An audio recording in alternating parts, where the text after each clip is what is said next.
Download करें English वाले सरदार जी app और सीखें English. Hello friends, one more paragraph is before you. चलते हैं। सुकरात एक महान दार्शनिक, सोक्रेट अ ग्रेट फिलोसोफर। भारत की तरह यूनान भी संसार का एक प्राचीन देश था।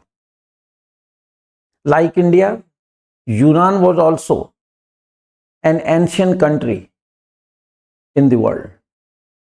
अब इसमें काम नहीं हो रहा है, विदाउट टेंस में जाएगा, जिसको मैंने नाम दे रखा है, था के लिए वॉज लग जाएगा।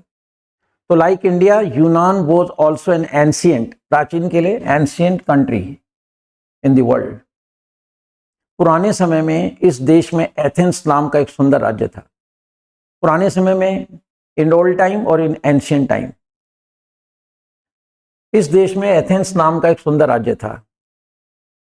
A beautiful kingdom was in this country named Athens.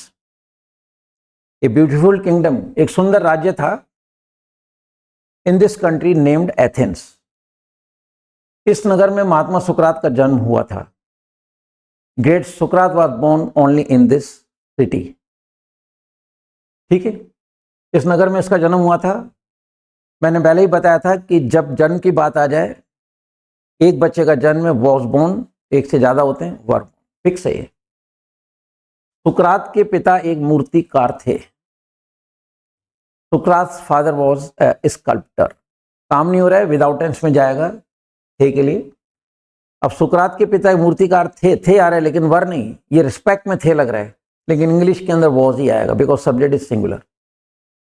उनकी माता दाई का काम करती थी। His mother was a Naini. NANNY एक वर्ड होता है, नैनी।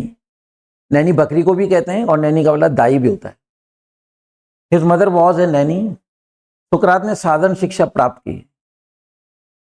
सुकरात वॉज नॉट हाईली एजुकेटेड, मतलब ज्यादा पढ़े लिखे नहीं थे। ही गॉट ऑर्डिनरी एजुकेशन और जनरल एजुकेशन। अब देखो, ही गॉट जनरल एजुकेशन, इसको ये भी कह सकते हैं कि he was not highly qualified, ज्यादा पढ़े लिखे नहीं थे। एक सेंटेंस को हम कई बार किस तरह से, मतलब एक सेंटेंस को किस तरह से कई बार कहा जाए, ये आना चाहिए। अगर ये आदत बन जाती है तो कई बार हम लोग जो सेंटेंस लिखा होता है उसकी इंग्लिश नहीं कर पाते हैं, तो फिर हमें उस सेंटेंस को कैसे इंटरप्रेट करना है दूसरे रूप में हमें आना चाहिए। तो सुकरात ने साधारण शिक्षा प्राप्त करी। सुकरात गॉट जनरल एजुकेशन, लेकिन वह कुशाग्र बुद्धि थे, but he was great scholar. Without tense का सेंटेंस है, काम नहीं हो रहा है, इसलिए वॉज लग गया, थे रेस्पेक्ट में लग रहा है। वह कठिन से कठिन बात को भली प्रकार समझ लेते थे। He understood even the most difficult things.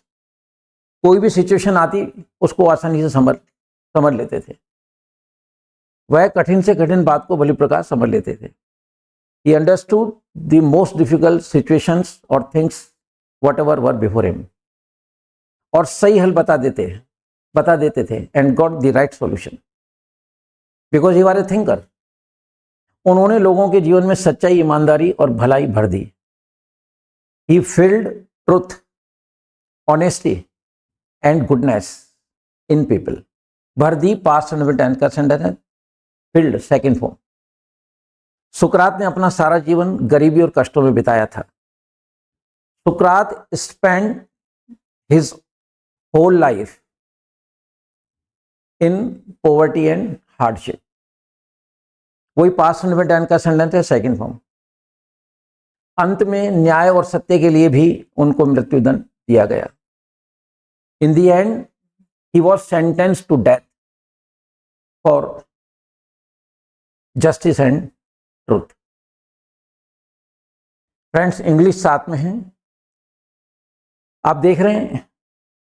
वही बात आ जाती है कि पैराग्राफ जो हिंदी का था उसको इंग्लिश में लाने के लिए मैंने क्या किया।